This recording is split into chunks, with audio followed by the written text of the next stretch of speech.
Muy buenas y bienvenidos a Al Tanto, la tertulia semanal de The Objective, una semana más en la que tenemos que hablar, como no, de la amnistía, de la última vuelta de tuerca con respecto a la amnistía. Lo último, ya saben, debate de las enmiendas en el Congreso de esta ley y Junts votando en contra de la propia ley impulsada por ellos, ya saben, para salvar a Puigdemont. Nuestra compañera Ketty Garat nos va a dar enseguida el minuto y resultado de esta relación entre el gobierno y los de Puigdemont, porque la realidad es que se parece cada vez más a una telenovela y si nos perdemos un episodio, pues bueno, nos reenganchamos al siguiente, pero a veces es complicado. Ketty nos va a dar seguramente todos los detalles. Legislatura paralizada, un mes para volver a votar y una promesa del PSOE, la de no hacer más cesiones. Claro, aquí entra el valor de la palabra. También, claro, el tema de la amnistía está acaparando el foco mediático y siguen pasando muchas cosas muy graves en este país. Eso sí, las seguimos contando aquí en The Objective, como el dineral en publicidad que se está gastando este gobierno. La semana pasada hablábamos del gasto en asesores, del crecimiento de esos asesores y de lo que nos cuesta. Pues en publicidad estamos más o menos en la misma situación, en máximos también. Fernando Cano nos va a contar este tema y también cómo Pedro Sánchez está acelerando poco a poco, despacio, mientras hablamos de la amnistía y de todas estas cuestiones, para ir colocando afines al PSOE en todas las empresas controladas por la SEPI. Y hoy, al margen de la política y de la economía, para terminar, vamos a hablar con nuestra querida María Palmero, con nuestra compañera. María ha conseguido hablar con una mujer que ha estado muchos años en un tercer plano, en entredicho, incluso cuestionada por su relación con Pablo Echenique. Se trata de su mujer, de María Alejandra Nelo, que ha concedido a The Objective su primera entrevista para hablar pues, de su vida y de su relación con el expolítico. Comenzamos. Y comenzamos saludando a nuestra compañera Ketty Garat. Ketty, muy buenas. ¿Qué tal, Rocío? ¿Cómo estás? Como decía al principio, al final, bueno, lo que está sucediendo con el tema de la amnistía y el gobierno y la relación con Junts y con el resto de socios, esto ya cada vez se parece más a una telenovela dramática totalmente, con giros continuos de guión que no sé si se esperan, pero realmente por la cara que tenía el presidente del gobierno al salir del Congreso el otro día, no parece que el resultado y esa decisión de Junts de votar en contra fuese muy esperado por Pedro Sánchez. Bueno, de hecho, yo creo que no. Yo creo que hubo un baño de realidad progresivo a lo largo de la jornada del pasado martes, desde primera hora de la mañana hasta última, cuando se produce precisamente una decisión de la ejecutiva de Junts per Catalunya que pilla con el pie cambiado a los estrategas del Partido Socialista, que empiezan a ver la realidad de que efectivamente sí iban a asistir a su primera gran derrota parlamentaria, porque hasta la fecha la única derrota de las 4 grandes votaciones que ha habido en el Congreso de los Diputados, 2 de ellas se han aprobado, 2 han sido derrotadas, pero la anterior era atribuible o computable a Podemos, es decir, es Podemos quien fuerza la caída del gobierno. Esta es la primera vez que cae precisamente por la decisión de Carles Puigdemont, que, como tú decías, yo creo que se parece más la relación con el gobierno a un amor adolescente, ¿no? Y te odio, mañana te amo. Y bueno, en ese juego muy poco político, poco sólido, poco institucional, es en el juego en el que andamos inmersos y en el que vamos a seguir instalados durante los próximos 30 días, si no antes, cuando se apruebe, porque yo doy por hecho que se va a aprobar la ley de amnistía en el Congreso de los Diputados, en la Comisión de Justicia. Queda por delante una tramitación parlamentaria intensa. El martes que viene la mesa del Congreso es la que en teoría va a fijar o va a remitir a la comisión a la mesa de la Comisión de Justicia el mandato de que recupere nuevamente el dictamen que se aprobó en el Pleno, porque en el Pleno hay 2 votaciones. Una es la de la ley de amnistía en sí, que es derrotada, y otra es la que sí se aprobó, que es el dictamen. Por lo tanto, el dictamen íntegro vuelve a la Comisión de Justicia y sobre ese dictamen es sobre el que se van a introducir nuevos acuerdos, enmiendas transaccionales, etcétera, etcétera. Es interesante cuál es el calendario del propio gobierno y cuáles son las intenciones del gobierno. El calendario: antes del 1 de marzo, aprobación de la ley de amnistía. De hecho, se espera que la Comisión de Justicia se reúna o el viernes 9 de febrero, o el lunes 12 de febrero de este mes. Y a partir de ahí empezar con unos trabajos que yo creo que concretamente serán durante 15 días, coincidiendo precisamente con el escenario de las elecciones gallegas y un poquito después, en el que Junts y el Partido Socialista y el Gobierno tendrán que ir paulatina y progresivamente forzando un acercamiento para introducir una serie de enmiendas, y ahí vamos al fondo, que yo creo que van a ser enmiendas no técnicas, sino retóricas. Hemos pasado de la parte técnica, es decir, lo relativo a cómo puede afectar o cómo se puede aplicar la ley de amnistía a las personas que están redactando la ley de amnistía, Carles Puigdemont y el resto de personas de Junts y de Esquerra, como es el caso de Marta Rovira, a las cuestiones retóricas.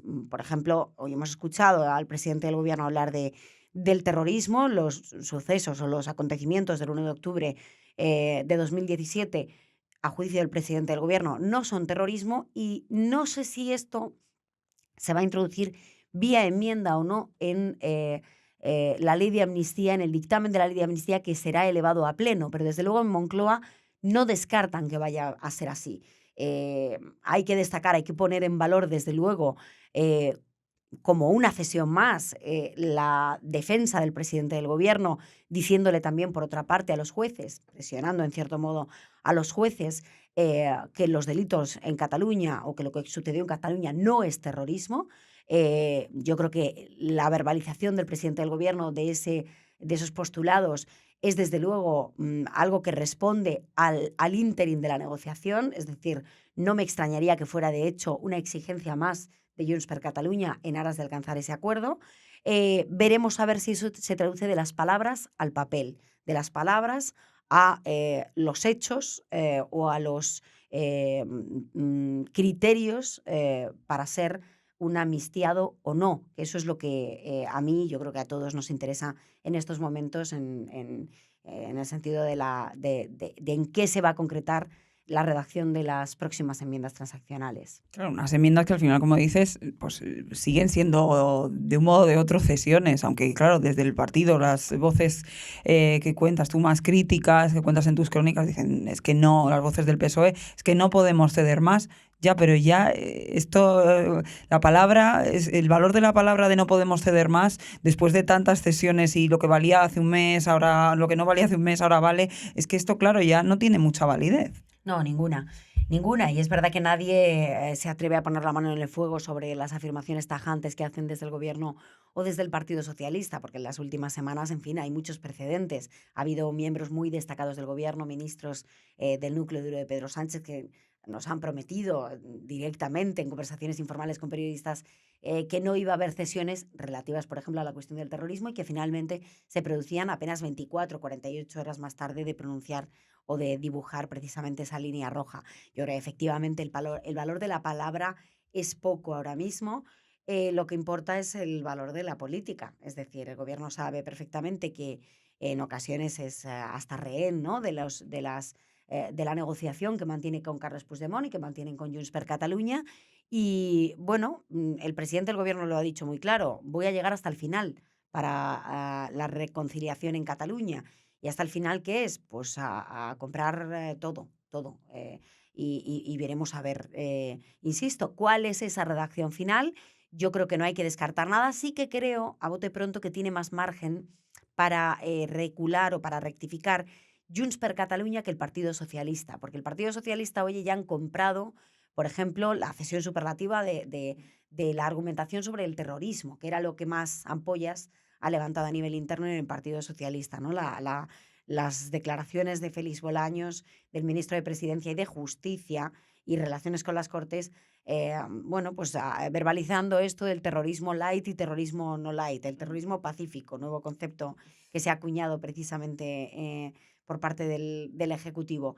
Bueno, veremos a ver en qué queda, pero yo creo que no relativo al terrorismo, pero a lo mejor sí, no sé si incorporar, como pedían y como contábamos en las crónicas en The Objective, una definición de terrorismo. No sé de qué manera retórica, insisto, se puede incorporar a una enmienda, pero yo creo que el PSOE ahora mismo sabe que no hay otra salida que la huida hacia adelante. Y la huida hacia adelante es eso, es aceptar la redacción que sea, con tal de que la ley de amnistía se apruebe antes del 1 de marzo, que ya va tarde, que ya pillaría la aprobación definitiva tras su paso por el Senado y su vuelta al Congreso en el inicio de la campaña de las elecciones europeas. Ya es el escenario que quería evitar a toda costa el gobierno. Se han truncado sus planes y, por lo tanto, ahora el objetivo es que ya vamos tarde y hay que aprobarla cuanto antes. Claro, hablamos de las elecciones europeas, pero lo has comentado tú antes, todo esto se produce en plenas elecciones gallegas. El Partido Socialista y las voces internas del partido dan por hecho que esto les va a afectar, o que en las elecciones gallegas toda esta cuestión, encima además el tema de los pales tampoco parece que no les ha salido como esperaban, no ha sido un prestige. Claro, esto también esperan en el Partido Socialista que les pase factura.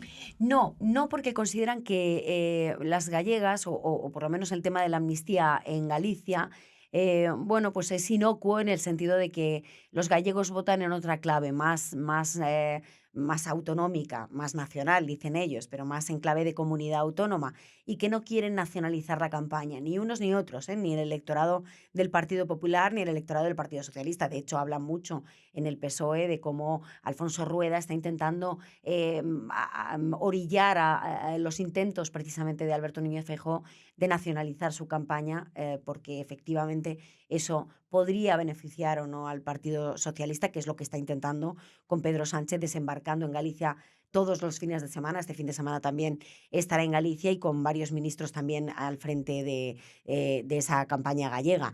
Yo creo que, bueno, a juzgar por las encuestas no parece que esté afectando mucho la amnistía, aunque también digo que el Partido Socialista, desde luego el PSDG, no remonta en los sondeos. Aquí hay unas tendencias acusadas de voto que de hecho los socialistas sí reconocen abiertamente, vale, esto no afecta, pero también vale, no remontamos. O sea, estamos a la baja o nos estancamos. Y de hecho, si el PSOE obtuvo 14 escaños en las anteriores elecciones en Galicia en julio de 2020, ahora mismo está en las encuestas entre 12 y 14. Hay algunas voces autorizadas en el Partido Socialista que nos contaban a The Objective en las últimas horas que nos daríamos con un canto en los dientes si conseguimos mantener los 14. El que va como un tiro, ¿quién es? El BNG, la candidata Ana Pontón, que sí que está rentabilizando pues una erosión, aunque ligera, hacia el Partido Popular, que se erige como alternativa al Partido Popular, y esto pues no deja de merecer una reflexión por parte del Partido Socialista, porque el BNG sí capitaliza ese descontento que puede existir con un Partido Popular, aunque sea limitado, que podría perder entre 2 y 4 escaños en las próximas elecciones del 18 de febrero en Galicia, ¿no? Sin duda veremos lo que pasa en esas elecciones, pero bueno, volviendo un poco a lo que hablábamos, ¿no? Estos giros de guión, de telenovela, de amor adolescente, decías tú, Ketty. Claro, tras esa votación de las enmiendas, pues bueno, se hablaba no de fin de legislatura, pero la imagen era complicada, sí, a lo mejor de prórroga de presupuestos. ¿En qué escenario se marca el Partido Socialista? Tú hablas de que sí que confías en que salga la ley de amnistía, pero ¿qué se marca la legislatura? ¿Qué plazo se marca el gobierno en este momento de duración? Bueno, lo contábamos hoy en The Objective y yo creo que es una información muy completa en el sentido de que nos da una pista de en qué escenario se ve capaz de resistir Pedro Sánchez. Puede ser que no haya una ley de amnistía, que no se apruebe, puede haber un nuevo giro de guión y por lo tanto un efecto inesperado de Junts per Catalunya que tumbe definitivamente la ley de amnistía. Creo que es el escenario menos probable, pero podría darse. Y sin amnistía no habrá presupuestos, con lo cual sin amnistía y sin presupuestos la pregunta es si Pedro Sánchez sería capaz de tirar para adelante. Lo que dicen sus estrategas y los ministros pues más cercanos al presidente es que sí, que el jefe tira, que el jefe aguanta, y aguanta no porque sea un Superman, sino porque el gran hito al que Sánchez fía toda la legislatura son las catalanas. El objetivo que tiene Sánchez básicamente para bueno, consumar su política de convivencia, de reconciliación en Cataluña, de pasar página del 1 de octubre de 2027, es hacer a Illa presidente de la Generalitat de Cataluña. De hecho, las encuestas, los sondeos propios que tiene el Partido Socialista, tanto a nivel federal como autonómico, disparaban. Lo pongo en pasado porque no sabemos si se han actualizado recientemente, pero desde luego hasta hace muy pocos días disparaban a Illa por encima de los 40-45 escaños. Actualmente tiene 33, ganó las elecciones con 33 escaños y ahora pues parece ser que está más de 10 por encima de esa cifra. ¿Esto se va a mantener? No lo sabemos, pero desde luego la convicción que tiene Pedro Sánchez es que después de un ciclo electoral de 2024 que va a ser malo sino pésimo para el Partido Socialista. Las gallegas no van a ir bien porque José Ramón Gómez Besteiro no está siendo capaz de rentabilizar lo que sí consiguen a Pontón. Las vascas van a quedar en tablas porque conseguirán mantener previsiblemente, según los sondeos, ese pacto de la Lehendakaritza, pero sin grandes alaracas para el Partido Socialista porque no va a sacar un gran resultado. Las europeas van a ir muy mal porque previsiblemente ganará el PP y a varios puntos de distancia, y además el PSOE no va a tener, o no parece que vaya a tener, un cartel de gran pegada a nivel del electorado socialista. Irache García, que es la que se posiciona o se perfila como la candidata a las elecciones europeas, bueno, pues es un perfil poco conocido por la ciudadanía, y por lo tanto, después de esas 3 elecciones, desde luego no halagüeñas para el PSOE, la siguiente gran cita serán las catalanas. ¿Cuándo pueden ser? Finales del año 2024, principios del 25. En el Partido Socialista de Cataluña creen que serán más a finales de año que a principios del siguiente, porque el liderazgo de Aragonés es precario y puede no conseguir aguantar hasta el final. Y por lo tanto, bueno, pues lo que quiere Pedro Sánchez es que esa victoria de Illa y encumbrarle hasta la Generalitat de Cataluña, esta vez sí, tras el intento fallido del 14 de febrero de 2021, sirva para tapar los 3 intentos anteriores en las urnas, con lo cual no a la tercera, pero sí a la cuarta iría la vencida. Y sería, como dices en tu crónica, ¿no?, una manera de consumar esta operación y de, bueno, pues incluso darle un poco hasta la razón, ¿no?, de ese espíritu de la convivencia, del cambio en Cataluña que Cataluña necesita. Él entiende que sí, que esa sería la manera de decir, nosotros ya hemos cumplido con la palabra dada, con la promesa de reconciliar Cataluña, de pasar página, de la política del ibuprofeno, de optar por la convivencia. Y por lo tanto, si tienes un varón tan simbólico, además, como Salvador Illa, que veremos a ver si lo consigue, y veremos a través de los pactos, que estamos hablando de un escenario a medio, incluso a largo plazo, en el que no sabríamos tampoco si Illa se decantaría en un pacto. Obviamente no parece que tenga mayoría absoluta y por lo tanto tendría que pactar o bien a su izquierda, con Esquerra Republicana de Cataluña y los comunes, o bien a su derecha con Junts per Catalunya, con lo cual habría que ver, pero si consiguen precisamente sumar una baronía tan importante como la de Cataluña, estás hablando de palabras mayores para el Partido Socialista, que siempre ha tenido 2 principales graneros de voto, uno el catalán y otro el andaluz. El andaluz se ha perdido por completo, por lo menos por ahora, y por lo tanto tiene que consumar la operación en Cataluña para remontar en el escenario de generales, ¿no? Para mejorar resultados. Es verdad que internamente lo que están diciendo en el Partido Socialista es que el PSOE a escala nacional, bueno, es verdad que para ellos no hay un coste de la amnistía, o es un coste limitado de la amnistía que ha permitido que el PSOE no se haya hundido. Lo que dicen es que a día de hoy está en 105, 110, 115, no en los 120 actuales, pero sí, bueno, pues muy cerca del resultado que se obtuvo en el 23 de julio. Y si esto es así, pues consideran que se puede apurar la legislatura y que podrían aguantar. En cualquier caso, yo creo que la legislatura desde luego se plantea muy en precario.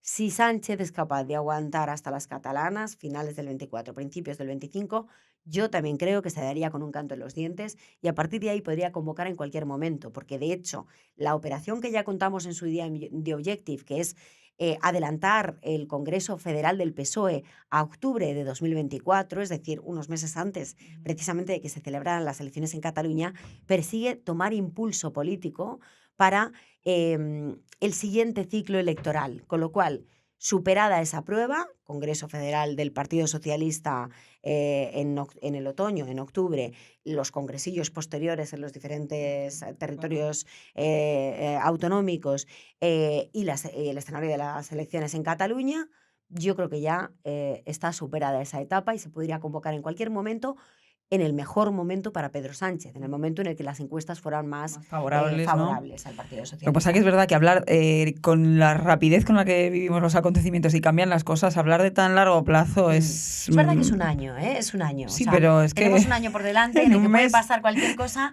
pero un año de gallegas, vascas, europeas y catalanas. Y a partir de ahí, oye, quién sabrá, porque no sabemos lo que va a pasar de aquí a 15 días o mañana incluso, imagínate de aquí a un año. Ketty, como siempre, compañera, muchas gracias. Te seguimos leyendo y escuchando todas esas claves porque, ya saben, no se pueden perder nada. Esto es el amor. Tenemos a San Valentín también, puede ser una fecha ahí, 14 de febrero, para este amor adolescente que Vamos a puedan... tener cuotas de pantalla de telenovela aquí en Al Tanto. Total. Gracias, Ketty, compañera. A ti.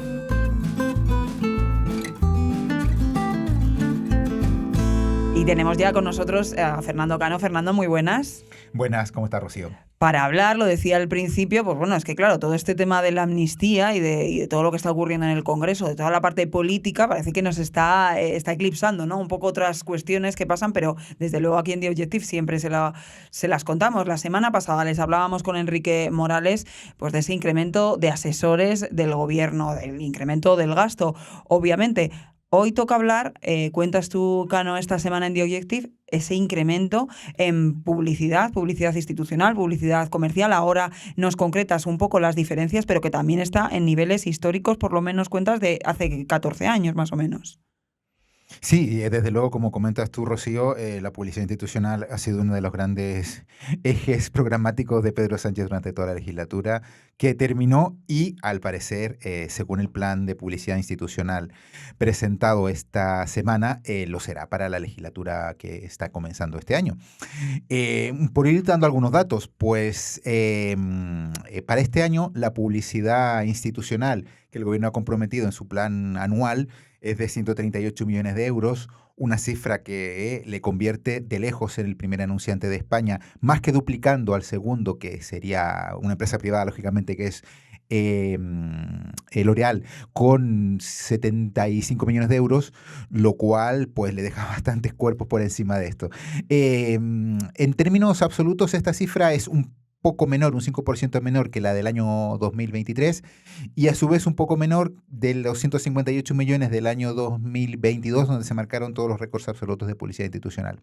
¿Cuál es la diferencia? Que es lo que contamos en The Objective, que además de ser por lejos la cifra del anunciante más elevado de España, si sumamos la publicidad comercial del Estado, que es la que vehicula a través de las empresas públicas, se convierte en la segunda más alta desde el año 2010 con José Luis Rodríguez Zapatero. En total son 270 millones, que son 131 millones a través de publicidad comercial, que recordemos sale de la administración central, pero se entrega a través de empresas públicas, y la publicidad institucional propiamente dicha, que es la que se entrega por ministerios, que es de 138 millones. Si se suman las dos, tenemos 270 millones. ¿Qué pasa? Que en el caso de la publicidad institucional, pues debe regir en base a criterios del interés general, es decir, campañas para la concienciación del tabaco, para la igualdad de género, para la campaña de la renta, para la DGT y que se eviten accidentes. Y en el caso de la publicidad comercial, pues es una campaña de, por ejemplo, el INCIBE o una campaña del ISEX, en el cual pues tiene criterios comerciales. Claro, y ahí está el truco, ¿no? Bueno, no sé si es un truco o no, pero si sumamos todo eso, en el caso de Pedro Sánchez, ya lleva 1.495 millones de euros, que se dice poco, y que está muy cerca de los 1.500 y pico millones que entregó durante toda su legislatura José Luis Rodríguez Zapatero, que tiene todos los récords existentes hasta el momento en este mercado de la publicidad institucional. Agencia de publicidad también. ¿Cómo que quiere decir esto? Pues a ver, la publicidad institucional es la que llega a los medios de comunicación y con campañas del gobierno. Hay que cada uno saque sus propias conclusiones, pero la realidad indica que durante el último año las campañas estaban muy dirigidas a promocionar logros del gobierno, cosa que está en el límite de lo que es legal y no es legal, y que se promocionaba mucho en época preelectoral todo lo bueno que hacía el gobierno, todo lo maravilloso que hacía Igualdad, lo cual, pues, ciertas, por decirlo menos, suspicacias despertaba entre el mundo privado. Cano, hablas también bueno, de las principales campañas, porque claro, está la parte institucional que sí que tiene que regir unas ciertas normas, digamos, pero la comercial sí que tiene menos normas. Bueno, prácticamente ninguna. Simplemente la decide el gobierno en función pues, de la competitividad que tenga la empresa pública. Pues por darte un dato, Loterías del Estado pues gasta 45 millones de euros en publicidad. lo cual es una cifra que si la comparamos nuevamente con la publicidad de las empresas privadas, en este caso L'Oréal, que tiene 75 millones, pues se queda bastante cerca. Y sobre todo que es curioso, ¿no? Porque al final, bueno, loterías y apuestas del Estado suele ser siempre de las mayores partidas en publicidad, mientras luego el gobierno también gasta mucho dinero en Sí, ese es campañas en otro contra tema. del juego. Es otra cosa que hemos encontrado aquí en The O sea, Objective, la paradigmática. Loterías y Apuestas del Estado es una empresa muy rentable precisamente porque se nutre de la ludopatía. Ludopatía que, como tú bien dices, el gobierno intenta combatir con otras campañas. O sea, podemos dar el caso de que un medio de comunicación puede emitir una campaña sobre lo bien o sobre que jueguen algún tipo de juego que haya sacado Loterías del Estado y en esa misma página o en esa misma pantalla pues aparezca otra publicidad que diga que hay que limitar el juego privado, con lo cual pues es un contrasentido absolutamente absurdo. La seguridad vial, ¿no? También suele ser una de las Bueno, principales las dos mayores campañas, campañas, recordemos que estamos hablando en el caso de loterías de publicidad privada o publicidad comercial y ahora vamos a la publicidad institucional. En el caso de la publicidad institucional, las dos mayores campañas siempre son históricamente la de la DGT, que es para evitar que la gente cometa riesgos en carretera y que se reduzca la accidentalidad, y la de la agencia tributaria, que es para que paguemos más impuestos o que cumplamos con nuestros deberes tributarios. En total, pues la primera son 11 millones y la segunda son 9 millones, con lo cual, pues de los 138 millones, solo 20 millones se van con eso.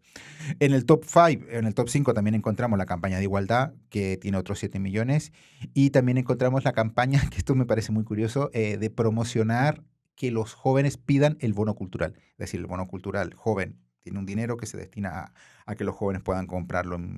Yo no voy a entrar en eso, pero bueno, tiene diferentes formas de gastarse, pues videojuegos, libros, música.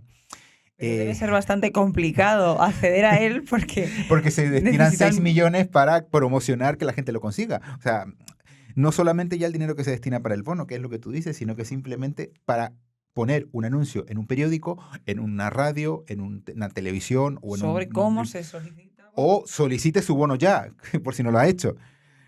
En fin, todo a ver, toda una cantidad ingente de dinero, lo hemos hablado muchas veces aquí. Si no es al final la cantidad, también es en que lo gastes, cómo lo gastes. Es que al final. Y sobre todo a quién se destina. Claro. Yo tampoco soy quien para decidir a dónde va ese dinero, ni muchísimo menos, de Objective tampoco. Pero sí que es verdad que ese dinero se distribuye bajo parámetros que no terminan de estar todo claros. El gobierno al final contrata una agencia de medios que es la que destina ese dinero. Nunca se sabe la lista real de a quién llega esos medios, a qué medios llega ese dinero, con lo cual al final siempre termina quedando... Transparente no es. Claro. No, desde luego no es transparente y siempre, por eso te digo, si no es transparente termina quedando esa sensación de que el dinero siempre termina llegando a los medios más cercanos del gobierno de turno.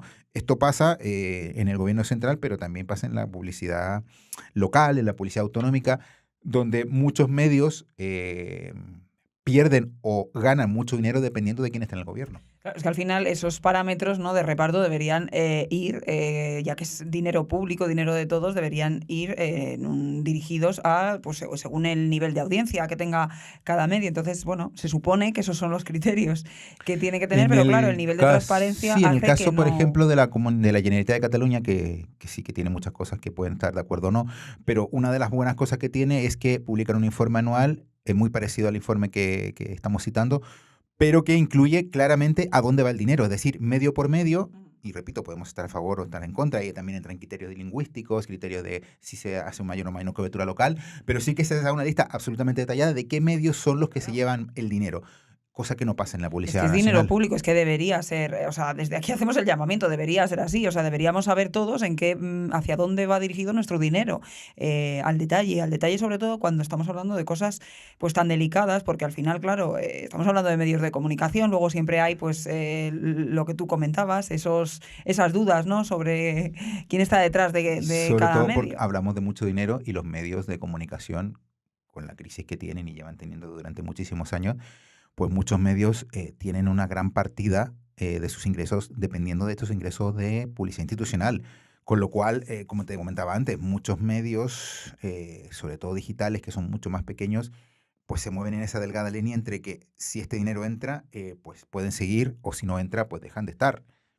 Efectivamente, de la agencia de publicidad, podemos decir del gobierno, porque, hombre, por nivel de, ya lo han visto ustedes, por nivel de Volumen. dinero gastado y volumen, somos los primeros. Vamos a la agencia de colocación también. Hablábamos la semana pasada, se lo decimos, de los más de 860, creo recordar que eran asesores que ha contratado este gobierno, pero es que también, poco a poco, Sánchez está intentando colocar afines al PSOE, cuentas tú esta semana también en The Objective, en todas las empresas controladas por la SEPI. Ahora mismo, Cano, es más fácil saber quiénes no son afines, porque son menos numerosos, son solo dos Bastante empresas, menos. que los que son afines. Ya prácticamente la totalidad son afines al Bueno, Partido yo Socialista. me iría un poco más atrás y volvería a un artículo que publicamos a comienzo de semana en The Objective, en el cual ya revelábamos que 8 de cada 10 presidentes de empresas eh, con vinculación al Estado, es decir, participadas por la SEPI o participadas por ministerios, tiene a una persona que o es militante del PSOE o ha trabajado en el gobierno del PSOE, lo cual no deja de ser, por no sabido, no es menos impactante.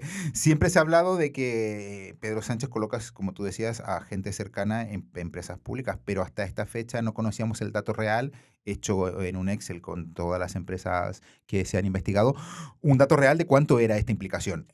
Bueno, en el caso de la SEPI, efectivamente, como tú dices, pues el 86% de los presidentes de la SEPI, es decir, 12 de 14, esta semana han pasado a convertirse en cercanos al PSOE. ¿Qué pasa? Que a mitad de semana pues, se hizo el último nombramiento en UNOSA, que es una de las pocas empresas que venía quedando un técnico en su presidencia, una persona que llevaba en UNOSA desde el año 93, pasando por todos los cargos, y que era presidente y que tenía no sé si el honor o tenía la particularidad de no ser una persona vinculada al partido. Pues ¿qué pasó? Que esta semana se le ha destituido y se le ha cambiado por un senador del PSOE. Con lo cual, pues esa lista de la que hablamos a comienzo de semana, pues a mitad de semana se engordó mucho más. Se justifica, ¿no? Que el nombrado senador es también ingeniero o que... Bueno, pero realmente, claro. y aquí podemos hacer el matiz, y yo lo diría a todos los lectores y oyentes de The Objective y de Al Tanto también. Yo no tengo ninguna crítica respecto a de la vinculación política que pueda tener un técnico. Lo que sí que pediría es que efectivamente los presidentes de empresas públicas, porque son empresas que, pese a que son públicas, son empresas que compiten en el mercado. Es decir, Correos es una empresa que compite con Amazon, es una empresa que compite con Segur, es una empresa que compite con todas las logísticas. Trax es una empresa que compite en el mundo de la logística. Navantia es una empresa que construye barcos y que está compitiendo en un mercado súper competitivo, con lo cual lo normal es que esta gente esté liderada por gente que sepa de su sector y que sobre todo tenga absoluto conocimiento de todo lo que tiene que ver con la empresa en la que está poniendo el dinero. No es casualidad que las empresas públicas pierdan muchísimo dinero. Hay muchas razones por las cuales pierden muchísimo dinero, pero probablemente una de ellas sea que su equipo o su líder sea una persona que no es técnica. Creo yo que un político no debería ser un presidente de una empresa pública. Tenemos el caso reciente de el exministro de Ciencia, Pedro Duque, que ha pasado a liderar Hispasat. Bueno, no sé si un astronauta, con todo mi respeto hacia la carrera de astronauta, sea una persona que pueda dirigir una empresa de satélites. No sé si tiene tiene una experiencia en la gestión. Empresarial, claro, en la Exacto, porque al gestión final son empresarial. empresas. O la ministra de Transporte, que su anterior experiencia antes de ser ministra de Transporte, Raquel Sánchez, era ser alcaldesa, pues tenga la suficiente expertise para ser la presidenta de Paradores, que es una empresa turística que compite con Meliá, que compite con todos los hoteles y con todas las Sí. y todas las hoteleras de España y del mundo. Entonces, claro, el señor de UNOSA, un senador del Partido Socialista, que probablemente sea un ingeniero, como tú dices, y tenga un gran conocimiento, digamos, desde el punto de vista académico, pero desde el punto de vista técnico, pues la única manera de tener experiencia es trabajar en una empresa del sector. En el caso de las empresas públicas, y esto ha ido mucho más con el caso del gobierno de Pedro Sánchez, el anterior y el de ahora, se colocan piezas como si no tuviese ningún tipo de interés porque estén liderando las mejores personas en su área. Tenemos el caso del presidente de Correos, José Manuel Serrano, que su experiencia empresarial era la de ser asesor de Pedro Sánchez y de tener un cargo orgánico dentro del partido. ¿Qué pasa en Correos? Pues Correos le dejó con o sea, Correos ya venía con muchas pérdidas, pero es que le aumentó aún más las pérdidas y en su periodo se perdieron como 1.000 millones de euros. Con lo cual estamos hablando de una persona pues que por las circunstancias que fueran, pues quizás su poca experiencia en el sector pues le jugó en su contra. ¿Y ahora qué pasa? Pues se le destituye, se pone en su cargo a Pedro Saura, que venía de otra empresa pública y que a su vez ha sido secretario de Estado del gobierno. Se le pone en una empresa que controla las concesiones de las carreteras. Entonces, claro, si no lo has hecho bien en Correos, se te premia llevándote a las carreteras. ¿Qué tiene que ver Correos con carreteras también? Y yo no quiero personalizar en el señor Serrano, que me parece que no es una persona estupenda.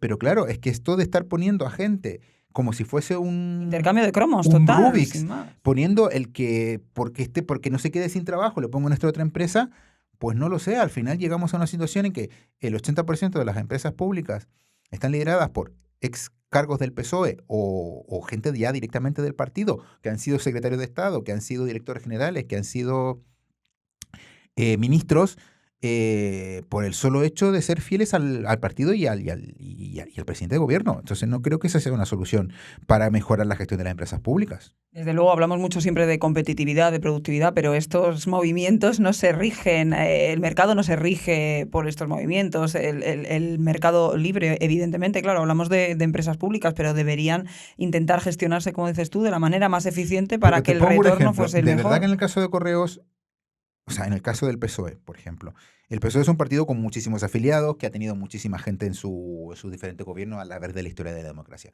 ¿De verdad que no hay una persona experta en correos, en logística, que se haga cargo de correos? O en el caso de Navantia, pues no hay un técnico, una persona que sepa mucho del mundo naviero, que pese a que sea del PSOE, le pongan allí.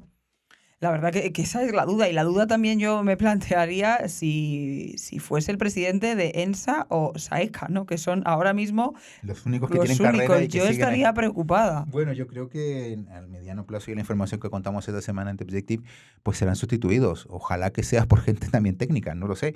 Pero en el final, lo que nos dice la realidad y los movimientos que se han ido produciendo y que se han acelerado en diciembre, cuando se constituyó el nuevo gobierno, es que los pocos que van quedando les van sacando y les van metiendo en sitios donde realmente se va engordando esta sensación de que los amigos o los cercanos al presidente terminan siempre con una empresa pública. Si no terminan en un ministerio o en una dirección general, terminan en una empresa pública, pero nunca van a quedar sin sitio. Es algo, Cano, ya para terminar, no te quito más tiempo, pero es algo que han venido haciendo también otros gobiernos, pero es verdad que no en esta cantidad o no en este volumen y al menos no tan rápido. Bueno, recordemos que Feijóo fue presidente de Correos en su momento, con lo cual... Por eso, que todos tenemos... No es una excepción. A ver lo que te estoy diciendo anteriormente, es evidente y no debería ser evidente, me retracto, no debería ser evidente y deberíamos optar porque la gente que sepa del sector y que no sea política esté en empresa pública. Pero si ya asumimos todos que tiene que haber gente cercana al partido en un gobierno y en unas empresas públicas, pues intentemos que sean la gente que más sabe en ese sector. Intentemos que sean gestores que controlen el área y que tengan una experiencia que pueda permitir que la empresa vaya bien.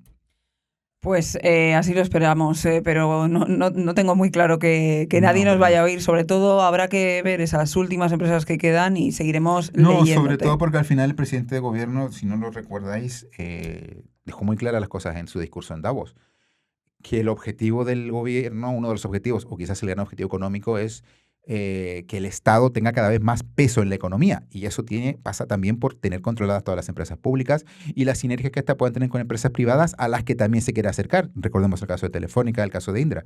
Con lo cual, pues es un batiburrillo en el cual pues el común denominador es que el control, ya no digo del Estado, el control del gobierno de Pedro Sánchez va a ir adquiriendo en todos los sectores de la economía, o que al menos lo intentará en los 4 años que quedan de legislatura. Algo muy moderno, muy de este siglo XXI, con los tentáculos del Estado estén en la empresa privada y en absolutamente todo el país. Fernando, muchas gracias, como siempre. Gracias, Rocío.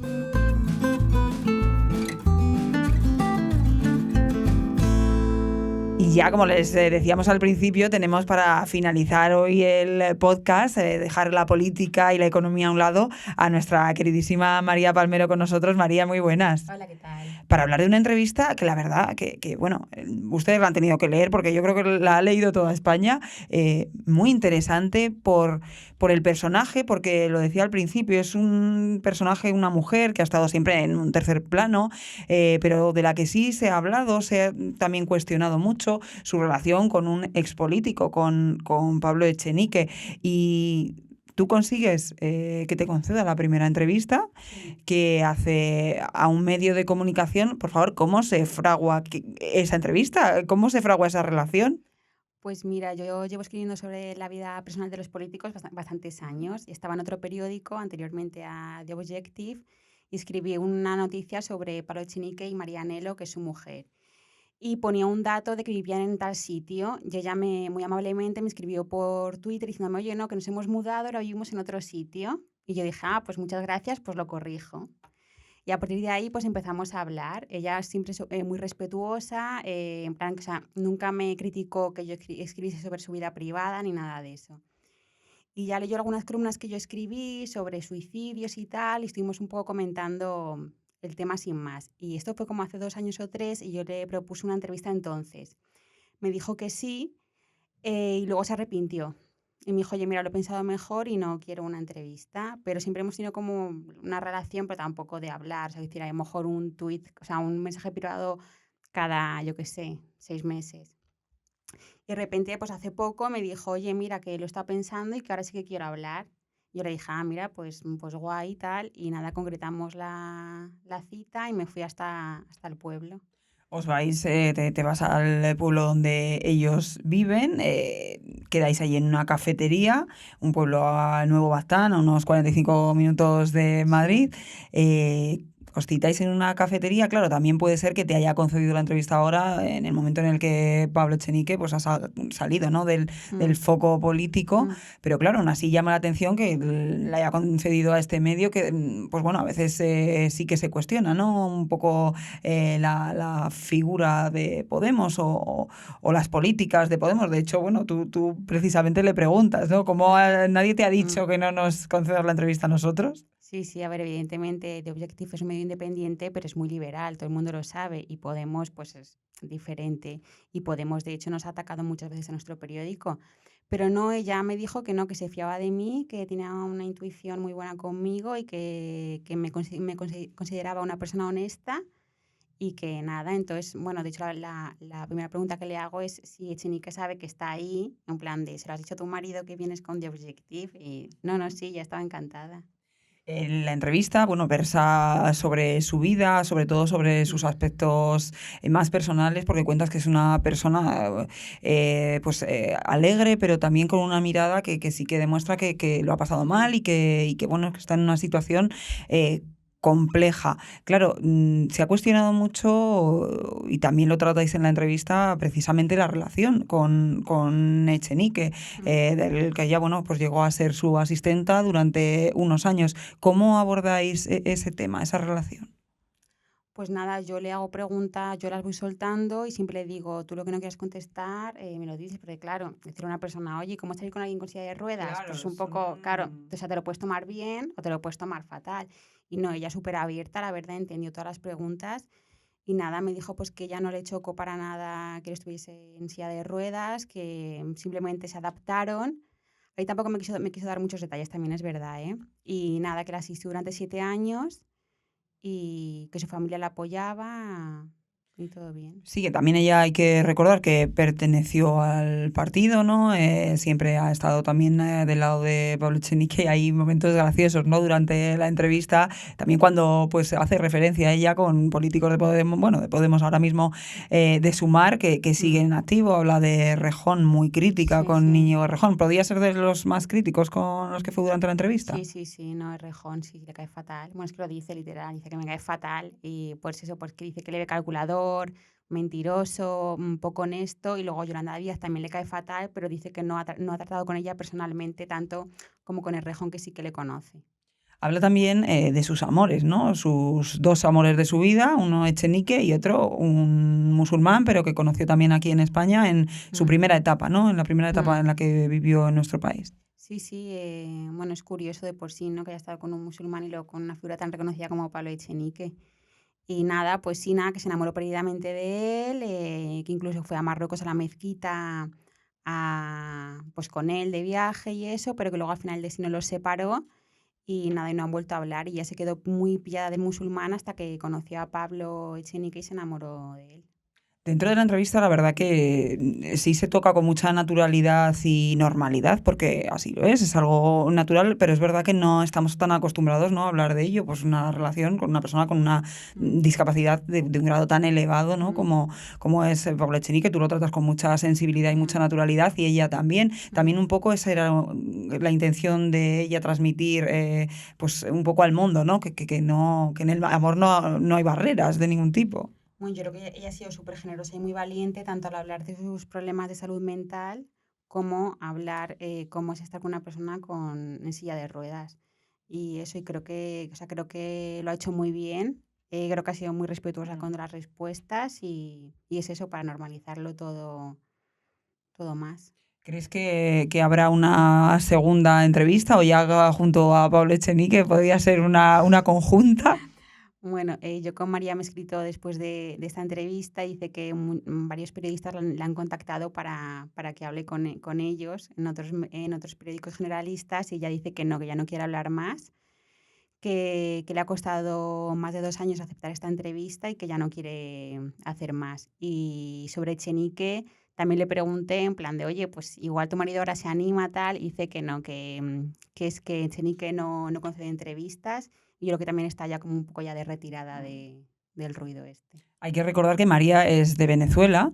También hay una parte de la entrevista en la que obviamente le preguntas por Pablo Iglesias y por Irene Montero. ¿Cuál es la relación que tienen con ellos? Pues a ver, me dio a entender que se llevaban bien, o sea, no son amigos cercanos, pero sí que incluso pues han ido al chalet a cenar a su casa, claro. Y claro, yo le pregunté, pues, ¿y el chalet, qué te pareció? Porque hubo mucha polémica. Y la verdad que no me contestó qué le pareció, pero sí que dijo eso, que no entendía la polémica, que los de izquierdas pueden tener chalets, que todos han cambiado mucho, que Pablo no es el mismo ahora que cuando empezó en política. Sí que es verdad que comenta que al principio ella tenía un poco de resquemor o de cierta recelo más bien por el tema de Venezuela y con el tratamiento a lo mejor que tenían ellos o la visión. Sí que es verdad que, hombre, llama la atención que yo por lo menos pensaba que sí que la relación sería más intensa, ¿no? La relación personal entre ellos. A mí me dio a entender que no. Que no parece. Sí, por lo que cuentas no. Sí, o sea, que se llevan bien y tal. Y a Pablo sí que le conoce muchísimo porque estuvo conviviendo con él en el Parlamento Europeo cuando ella asistió a Echenique. Pero no habla bien de ellos, pero claro, tampoco sé hasta qué punto es respetuosa. Claro. Sí, bueno, pues porque al final vales más por lo que callas, ¿no?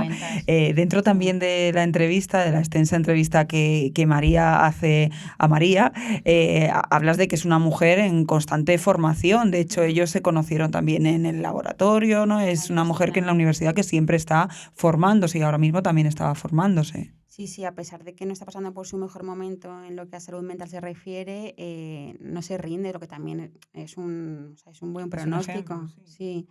Y eso hasta que encuentre trabajo, pues está formándose, o sea, que decir, no pierde el tiempo ni se queda ahí en casa pues viéndolas venir, ¿sabes? La verdad que la entrevista, bueno, yo te doy la enhorabuena porque además es que creo que es interesante, ¿no? Entrevistas de este tipo, más el lado personal del que está al lado del político. Es verdad que, bueno, pues a lo mejor cuando ya se ha bajado de todo el foco, pues y hace también una perspectiva, ¿no? De lo que ha supuesto para ella. Para ella la política y esa exposición también le ha pasado factura de algún tipo.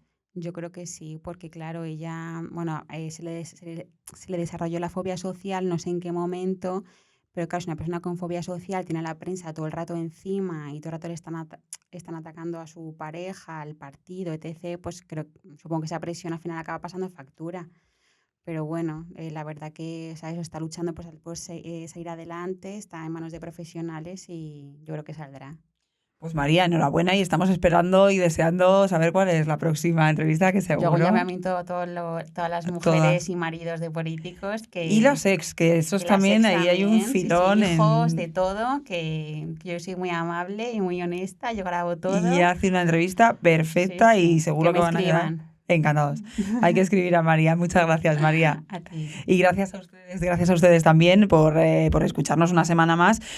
Seguramente la semana que viene seguiremos hablando del estado, ¿no?, de las negociaciones del Partido Socialista con Junts por el tema de la amnistía, pero ya saben, pueden encontrarnos en todas nuestras plataformas, en nuestras redes sociales y en www.theobjective.com. Muchas gracias.